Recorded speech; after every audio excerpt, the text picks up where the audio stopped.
وسلامتهم مدنما يمروبا لما دبينها هلك سوق ودي سلامة سلامة سلامة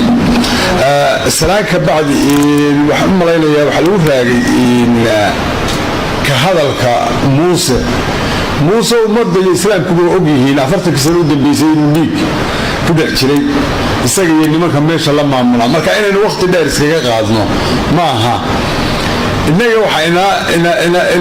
إن موقتها وحوي حد طلابنا إنه قاعد إنه يدرك إن الدفاع عنه لو موسى هرنا إنه قوموا من أو أبينا إلى ما حكمين أبكينا إلى ما حكمين إلى أنا حكم مايو تنكله الدولة اللي حال الشيء دولة اللي وروا ما يسأل الله حمرتنا بقول كيشانية تدواتن دتك قبل له وقوي كتريا كشقيا مركا نيك مركا سوشيال راحيو وحوي هذا دولة شذا يقولين سان سومالان كوكو قربسيو مركا دتك هالجيس كشقيا دتك حمر كشقيا بدن بيش اللحاء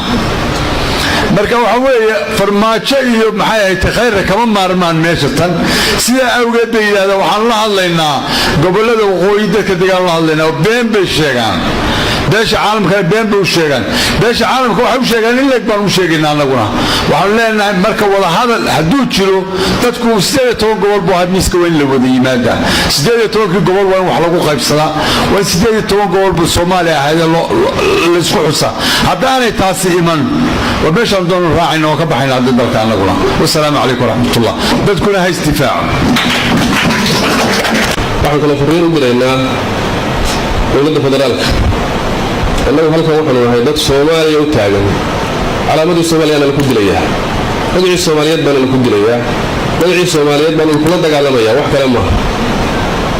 waa geeso loogu xirxirayaa argaabo loogu xirxirayaa ninkaana matala Soomaaliya wali iyagoo ka hadlayaan uma kulli ma maqal cid maqasho miyaa jirta sanaag waxa ka dhacaya ama ha noqdeen kuwa anaga la matalaya oo jooga dowladda federaalka ama wasiir ha noqdeen ama xildhibaan ha noqdeen ama dadka dowladda Soomaaliya matalo oo xukuumad iyo federaal leh gobolka sanaag dagaalada ka socda caburinta ka socota walaada ka socota wali dowladda Soomaaliya kama ay hadlin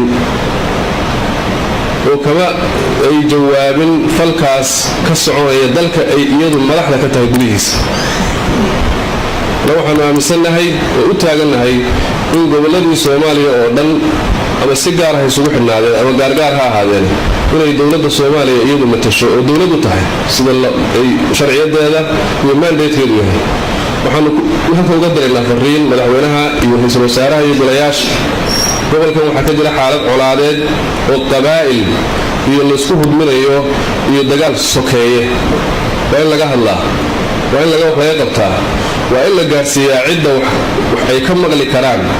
nidaamka Muuse Biixi oo hadda hawsha dabada ka wada waxaan kala u direynaa beesha caalamka hay'adda quruumaha ka dhaxaysa IGAD oo wadamada bariga Afrika iyo ciddii arrintaas ku yeelan karta in colaada iyo fidnada iyo dagaalkaas oo mar labaad 20 sano ka bacdi gobolada waqooyi laga horinayo inay ka qaataan damintiisa wax oo aanay xilli ay feeray fandhaaka dhaceen aan hadal la bilaabin hadda in laga hortago taasna waxaan u jeedinayaa federaalka iyo waxaan ku raahdaayay beesha caalamka waxaan rabaa oo halka baaq uga dirayaa dowladda federaalka ayada deegaanada xukunta dadkan ay dowladdu tahay haddii ka gaabsato oo nin u matalaya hargeysa matalaya go'aankiisa ay qaadato macnaheedu waxay noqonaysaa dagaalka qayb ka noqonaysa waayo walax jawaab lagama hayo maalin walba dad shacab iyo arday wax baranaysa lagu soo duulayo aan dawladda ka aamusan tahay anuu Puntland uma afka inay ka hadasho laakiin dawladda federaalka waxa lagu leenayaa dadkan waa calanka weey sida odayaasha hore ay sheegeen dawladdu go'aanada ka qaadato ra'iisul wasaaraha iyo madaxweynuhu go'aanada ka qaateen oo dadkan mowqifkooda ka cadeeyeen dawladda Soomaaliyeed hadda laga hadlay dawladda Soomaaliyeed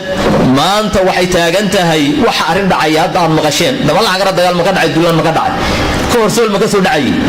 miyaad aragteen madaxweyne ama kuwa noqday ka hadlay arinta badiyay doonayo haday dawladiin maanta ummadan ciidan bay soo kala dhigay lahayn nabadgelyada ilaaliya xataa kama hadlin duulaanka waxaan ognahay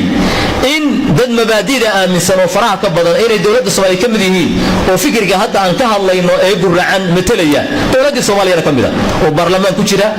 oo golaha xukuumadda ku jira oo ku midaysan in halka laga difaaco waxa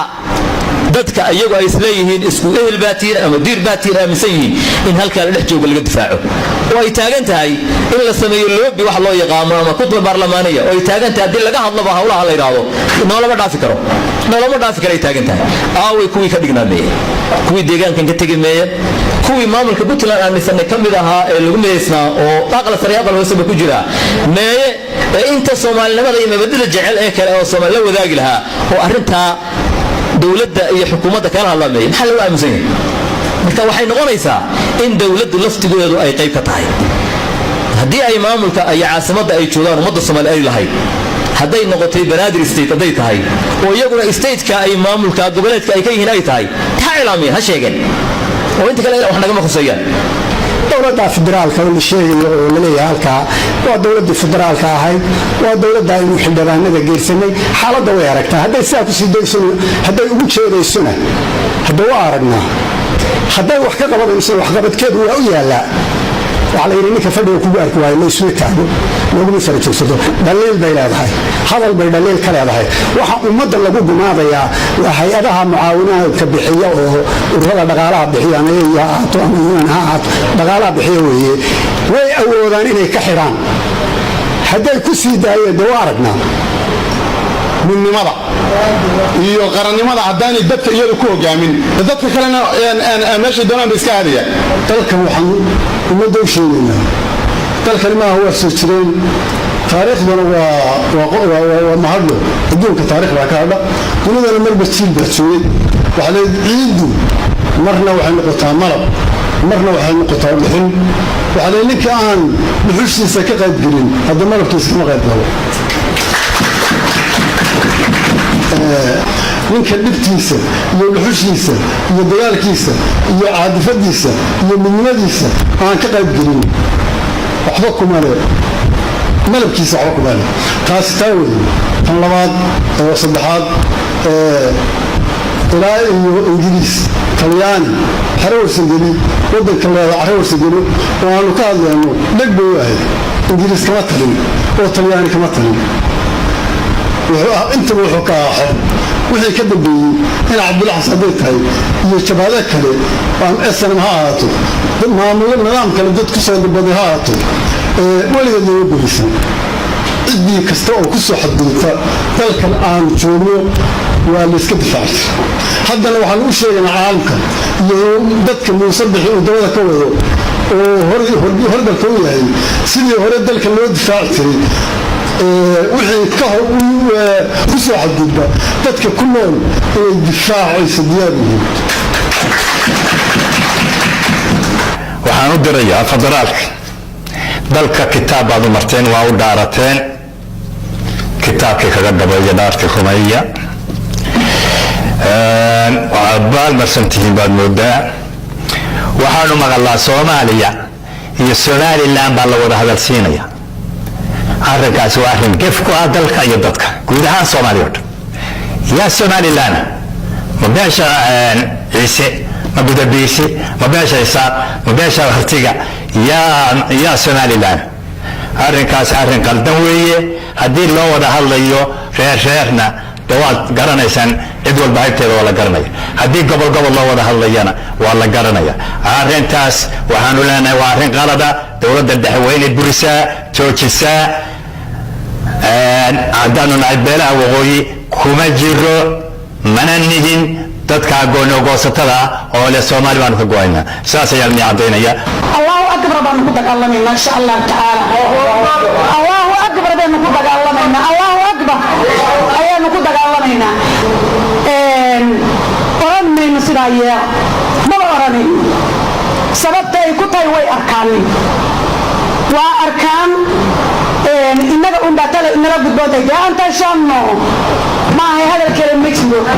كرمنا واي نينو إلى هنا تطبو نقدقي قرنا أوحول بحيستا السلام عليكم ورحمة الله وبركاته